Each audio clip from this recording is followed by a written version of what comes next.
Okay, we are going to work on how to use the selective adjustment brush in Lightroom. I have Lightroom 4, so I believe Lightroom 5 is fairly similar. There's just a few updates or whatever. So I'm going to just adjust the exposure a little bit, brighten her up, and see how on her jawline there is still some shadowing. So what I'm going to do is bring up the highlights, or not bring up the highlights, I'm sorry. Bring down the shadows a little bit, maybe a little bit more. But still see how there is some on her jawline. So what we're going to do is zoom in, and then up here at the very top underneath, see, you're going to see your exif data up here, and then down here you're going to see that's your crop. That's how you crop and straighten.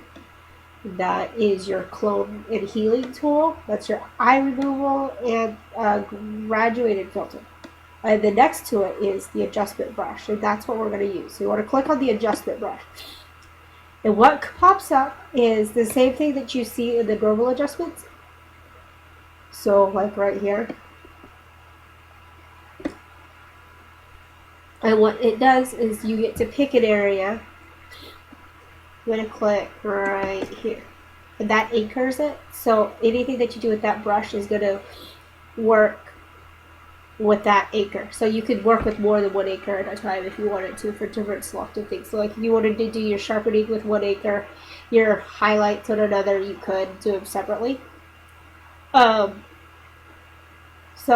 what we're going to do is, because her jawline and ear and neck and stuff are a little bit dark, we're going to brighten that up. And as you can see, it's a fairly big brush. So you could use the brackets on your keyboard to adjust the brush size. Bigger. Oops, I don't know what I just did. Or larger. Or smaller. Small, big. So I'm going to go smaller just because it's easier to do that.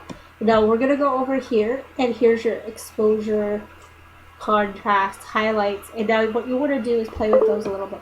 I'm going to bump the exposure jump just a tad, and then I want to bump up the highlights, so we want to get rid of, or down the highlights, and then bump up the shadows. And I have the sharpness all the way up too, so that it helps bring the sharpness, makes her face pop out a little bit more. Now see, when I'm using the selective tool, I can just paint on, like holding down the left button on the mouse or on the keyboard, and it helps brighten her up. And that's how we do that.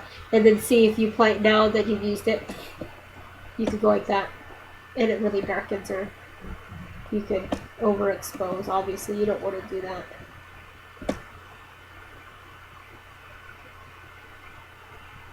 And then the contrast, so you can do that. And you can just play with these adjustments.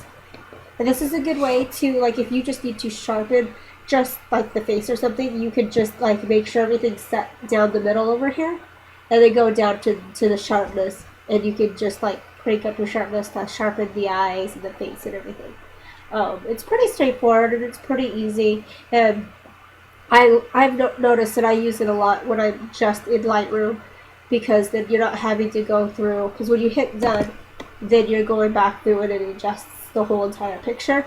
But with this, you click on that anchor, then you're working on just that area. I hope that was helpful.